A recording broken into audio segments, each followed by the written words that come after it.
அனைவருக்கும் நன்றி, மிகவும் நன்றி. மிகவும் மகிழ்வான இதயத்தோடு, மலர்ந்த முகத்தோடு நீங்கள் என்னை வழி அனுப்பி வைத்ததே இந்த நிகழ்ச்சியை வெற்றிகரமாக நடத்த இறைவன் அருள் புரிந்தான். இது சாதாரண விஷயம் இல்லை. நிகழ்ச்சி மியூசிக் எழுதிடலாம், மியூசிக்கை எழுதி கொடுத்தா அவங்க வாசிடலாம். ஆனால் ஒவ்வொருத்தரும் ஒவ்வொரு மாதிரியா வாசிச்சாங்கன்னா எப்படி இருக்கும் மியூசிக்கு? இப்போ நம்ம எல்லாரும் பேசுகிற மாதிரி ஒருத்தருக்கு ஒன்றும் புரியாமல் இருக்கும் இல்லையா? அது அந்த கண்டக்டர் மிக்கேல் டாம் என்பவர் ஒவ்வொரு நோட்டம் நான் என்ன எழுதினோ அது அத்தனையும் இந்த ரிஹர்சல் போன உடனே அவங்களுடைய ரிஹர்சலில் கலந்து கொள்ளத்தான் எனக்கு நேரம் இருந்தது. அது மிகவும் முக்கியமான விஷயம். ஏனென்றால் அது அரங்கேற்றும் பொழுது எந்த விதமான அந்த விதிமுறைகளுக்கு மீறியோ அல்லது விதிமுறைகளை அதிலிருந்து தவறுனாங்கன்னா விதிமுறைகளை மீறினதாக இருக்கும். அதனால அவர் பெர்ஃபெக்டா 80 பேர் சேர்ந்து அவர் அப்படி கையை தூக்குனாருன்னா, ஒரு கண்டக்டர் கையை தூக்குனாருன்னா சைலண்டா இருக்கும், மூச்சு விடுற சத்தமே கேட்காது.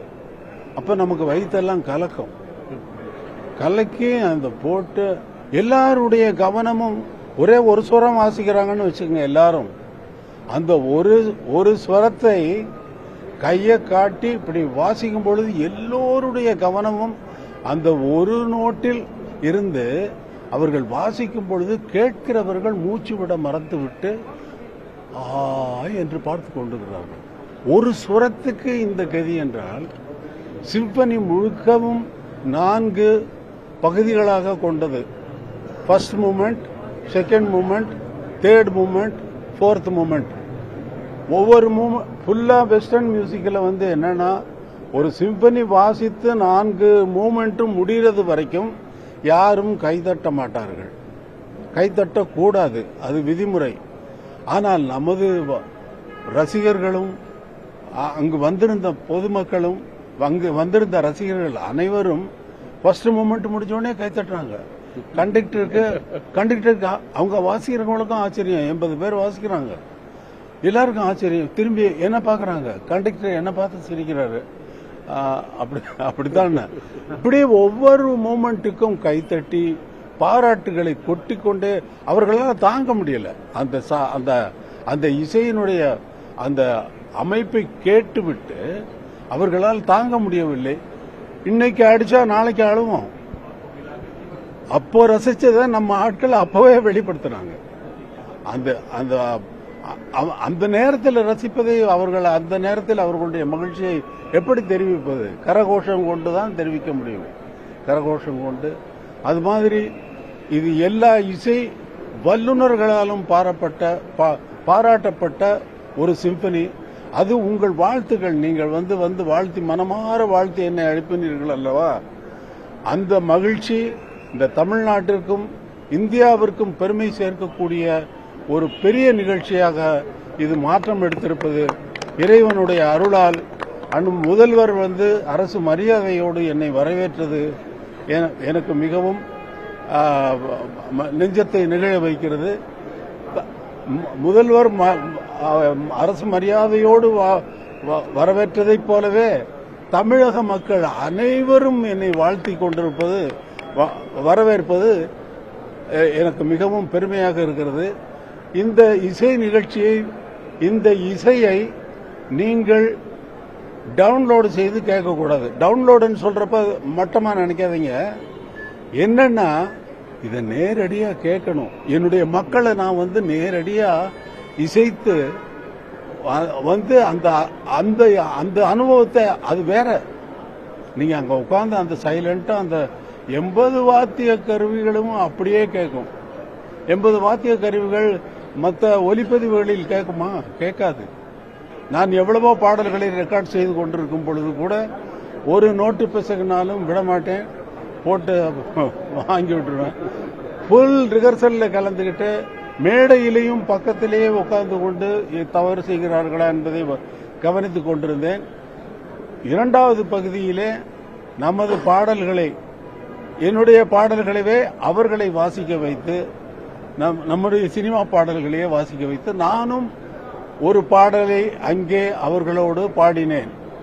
அதுவும் மிகவும் கஷ்டமான காரியம். ஏனென்றால் அவர்களோடு பாடி எனக்கு பழக்கம் இல்லை. தினமும் அவர்களோட பாடுகிறேன். என்னுடைய பாடலை என்னுடைய தியேட்டரில் எங்களுடைய விதிமுறைப்படி நாங்கள் ரெக்கார்ட் செய்து கொண்டு வருவதுதான் வழக்கம். ஆனால் அவர்களோடு பாடி அந்த பாடலுக்கு மக்கள் கைத்தட்டி மிகவும் நல்ல வரவேற்பு கொடுத்தார்கள். சிம்பனி இசை, இந்த சிம்பனி இசை 13 தேசங்களில் நடக்கவிருப்பதற்கு நாட்கள் குறித்தாக்கிவிட்டது.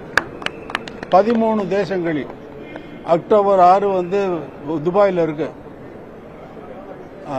செப்டம்பர் 6 வந்து பாரிஸில் இருக்கு, அப்புறம் ஜெர்மன் ஹாம்பர்க், இப்படி எல்லா கண்ட்ரிகளுக்கும் வந்து இந்த இசை சிம்பனி இசை என்பது போகிறது. தமிழர்கள் இல்லாத ஏரியாவுக்கும் அங்கே பெர்ஃபார்மன்ஸ் பண்ணுவதற்கு இந்த ஸ்பான்சர்ஸ் வந்து புக் பண்ணிட்டாங்க. இப்பயே டேட் எல்லாம் கொடுத்துட்டாங்க, கையில் கொடுத்துட்டாங்க. இப்போ நம்ம நாட்டில் நம்ம மக்களை கேட்க வைக்க வேண்டாமா? நம்ம மக்கள் கேட்கணுமா வேண்டாமா? எல்லாம் கேட்கறது வரைக்கும் அமைதியா இருக்கணும்.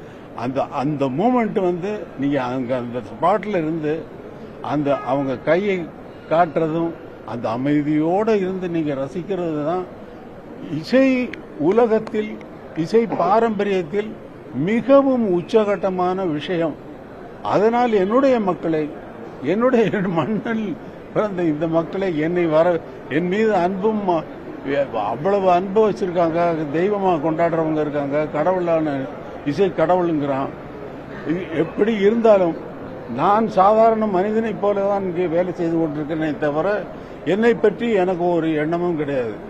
என்னை இசை தெய்வம் என்று கடவுள் என்று சொல்லும் பொழுது எனக்கு என்ன எண்ணம் தோன்றும் என்றால், கடவுள் இளையராஜாவுக்கு அளவுக்கு கடவுளை கீழே இறக்கிட்டீங்களாப்பா அப்படின்னு தான் தோணும்.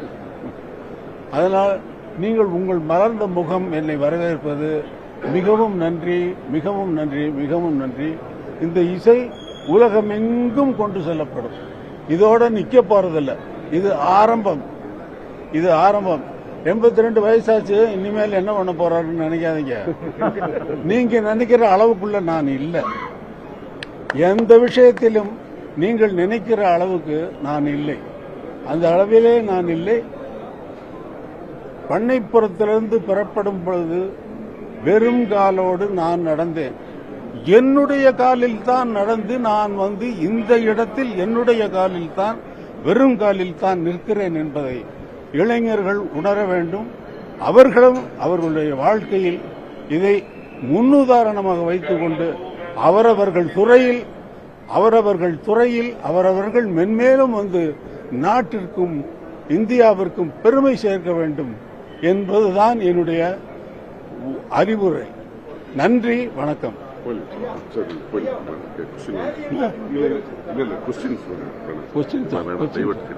ஏன்னா கொஸ்டின்ஸ் வந்து நீங்க, நான் இப்ப வந்து எவ்வளவு பேசிட்டேன் இல்லையா, கண்டினியூஸா வந்து ஒர்க் பண்ணிட்டு இடையே விடாம பிரயாணம் பண்ணி நாங்க வந்திருக்கேன். நான் வந்து டீட்டெயிலா வந்து முதல்வர் அவர்கள் இதை விழாவாக எடுத்தால் அங்கே எப்படி சந்தர்ப்பம் கண்டிப்பா.